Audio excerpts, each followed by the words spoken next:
The Lord be with you. I'm Deacon Keith Fournier, and our first reading is from the book of the prophet Isaiah.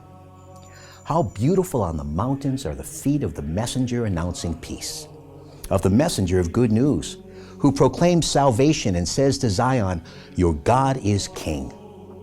The voices of your watchmen, now they raise their voices, shouting for joy together. For with their own eyes they have seen Yahweh returning to Zion. Break into shouts together, shouts of joy, you ruins of Jerusalem. For Yahweh has consoled his people. He has redeemed Jerusalem. Yahweh has bared his holy arm for all the nations to see, and all the ends of the earth have seen the salvation of our God. And our response from Psalm 98. Sing a new song to Yahweh, for he has performed wonders. His saving power is in his right hand and his holy arm.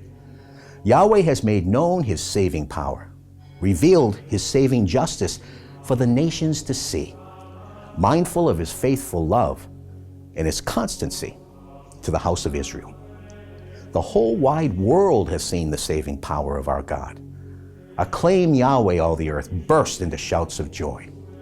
Play to Yahweh on the harp, to the sound of instruments, to the sound of trumpet and horn.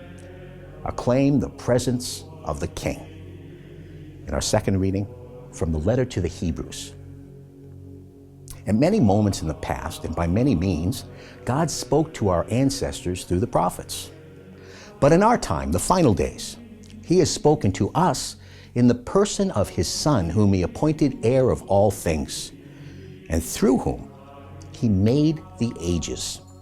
He is the reflection of God's glory and bears the impress of God's own being, sustaining all things by his powerful command.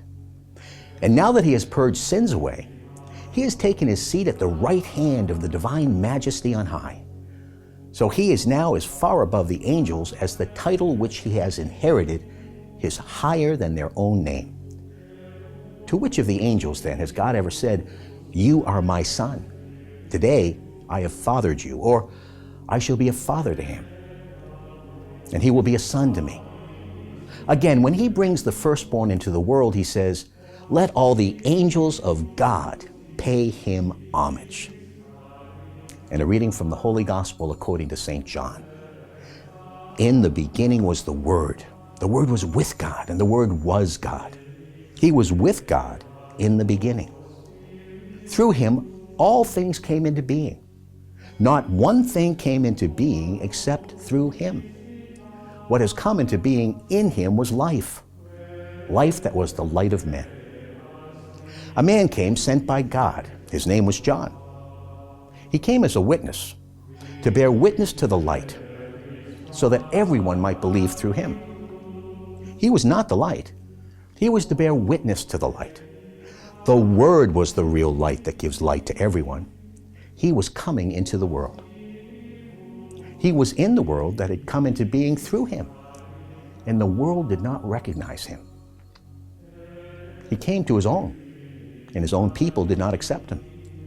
But to those who did accept him, he gave power to become children of God, to those who believed in his name, who were born not from human stock or human desire or human will, but from God himself. The Word became flesh. He lived among us, and we saw his glory, the glory that he has from the Father as only Son of the Father, full of grace and truth. John witnesses to him. He proclaims, this is the one of whom I said, he who comes after me has passed ahead of me, because he existed before me.